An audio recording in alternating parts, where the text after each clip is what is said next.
Hey everybody, welcome back to my channel. This is part 3 of the Laminectomy series. So we got some good stuff we're going to be talking about today. Now before we begin, please be sure to like, share, and subscribe. Hit the notification bell as well so you can know when I'm posting more videos.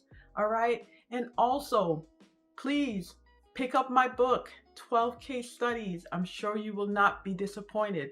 As well as if you have any questions and you want to chat with me or you need help with studying for NBCOT, just hit right here, the link below. You can talk to me via Zoom, we can get on the telephone, we can even talk through email. However you want to do it, we can do it. And if you are in need of CEU credits, okay, continuing education credits, click the link below. MEDBRIDGE is the place to go, and there's a special discount as well, so be sure to make sure you get your CEU credits so you can renew your license to all my practitioners. All right, let's get started with the video.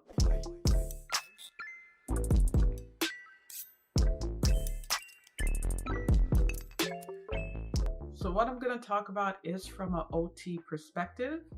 So in order to prevent your disc from herniating, slipping out, getting displaced, any of that, or injury, you're going to want to follow these precautions. You're going to want to teach your patients to follow these precautions. Now, there's something very easy that you need to teach them to remember, and it's called BLT.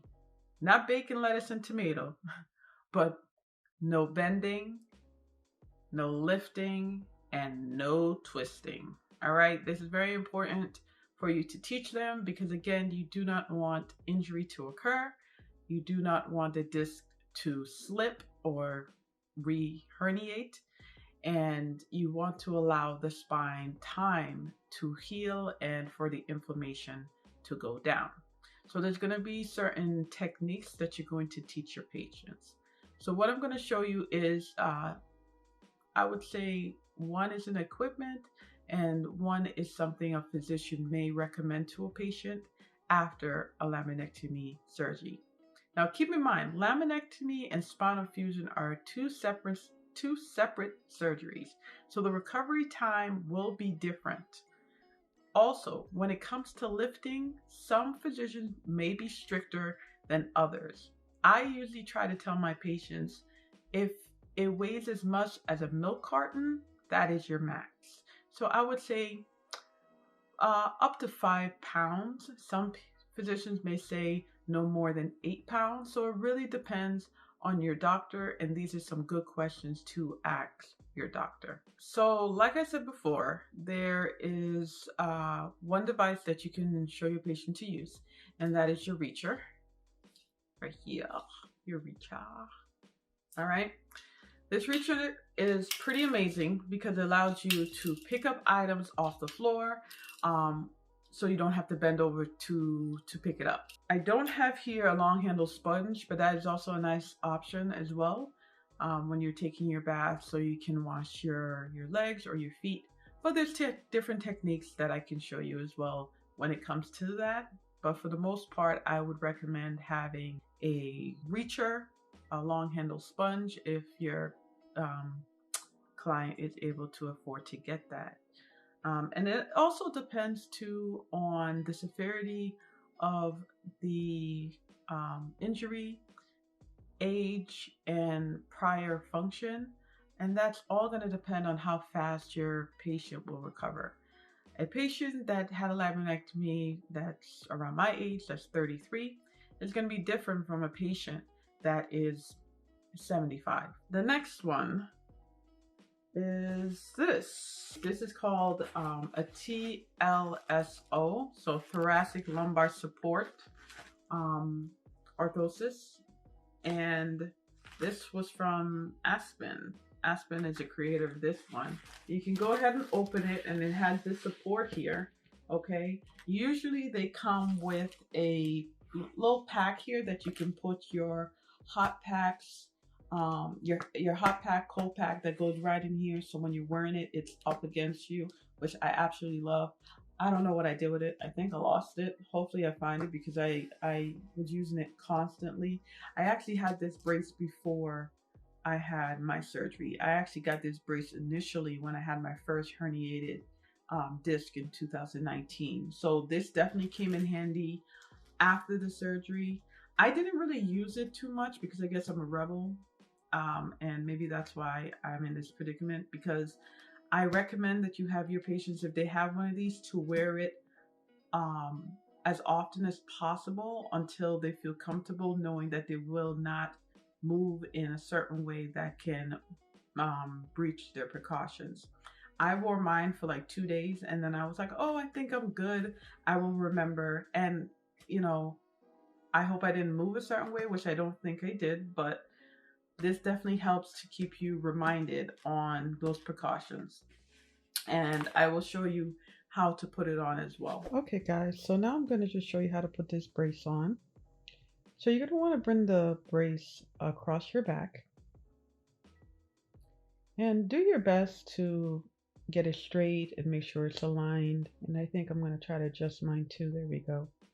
All right, so I'm holding the flaps open, and what you want to do is you're going to cross it one over the other and just make sure that it's under your belly button, nice and snug.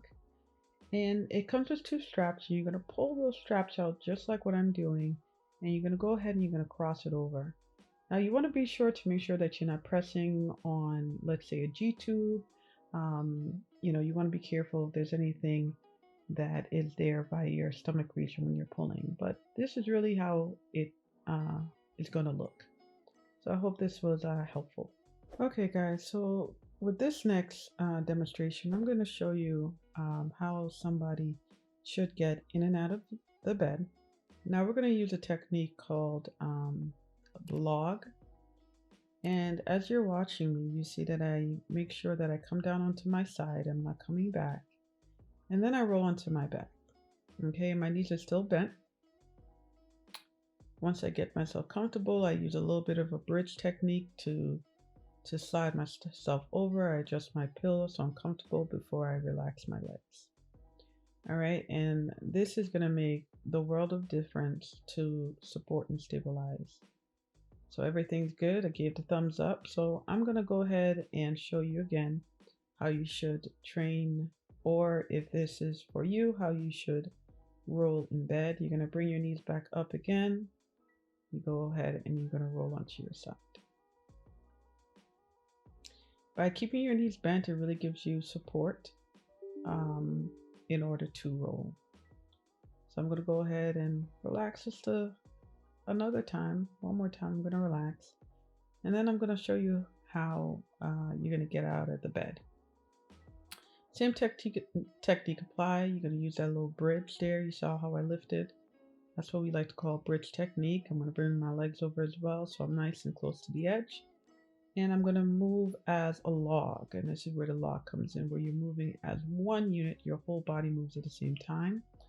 I'm using my hand there to support myself and bringing my legs down. And I'm going to get my elbow underneath me as well. So it stabilizes my back and my core as I push away from the bed with my hands, making sure that I'm not using any of those back muscles. Okay, so for this next demonstration, I'm going to show you how I use my reacher to pick up my socks from the floor. And don't worry, I know you can't really see the socks actually being picked up, but I will give you a nice little close-up of that. And I'm also picking up the shorts as well. So what I'm going to do is I'm going to show you how you can get dressed. And you can simply get dressed without even using adaptive equipment. And I'm going to show you right now how you do it. Simply by crossing the leg and bringing it up. Some older adults may or may not be able to do this. So it's a nice option for those that do not want to use any adaptive equipment. You're still maintaining your precautions. You're not bending. And you're able to actually go through the whole sequence here of getting dressed. And I stress the fact, especially to my older adults, that you want to start with your pants, followed by your socks, and then you finish with your shoes. Now, if your patient is saying that it is affecting their back, or they're feeling the motion in their back, this is something you would want to stop, and then you would just use your adaptive equipment. I do have a video about adaptive equipment. Definitely go ahead and check that out. You can teach your patients how to use a sock aid in order to get their socks on, as well as a shoehorn. I also have a video about elastic laces, which will also come in handy for someone that may not be able to tie their shoelaces, and also may not have the range of motion of both upper extremities in order to do that task. Okay, and once you're stable, you're gonna have them go ahead, stand up, and pull up the pants, and voila.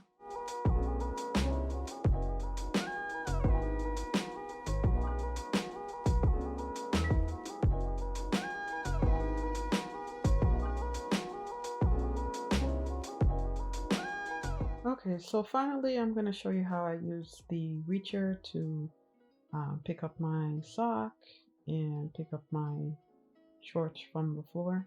And I just wanted to just do a quick demo of how you can use the adaptive equipment for your training. And notice I haven't moved my upper body at all. Everything is happening with the lower body, and I'm making sure that as I adjust my clothes, I keep my torso in the upright position. And in this video, I'm not going to stand up or anything like that. I just want to take you through the sequence. And I hope you like this video. Be sure to subscribe, and this would actually conclude the laminectomy series. So if you have any questions, please be sure to send me a message. Take care. Bye-bye.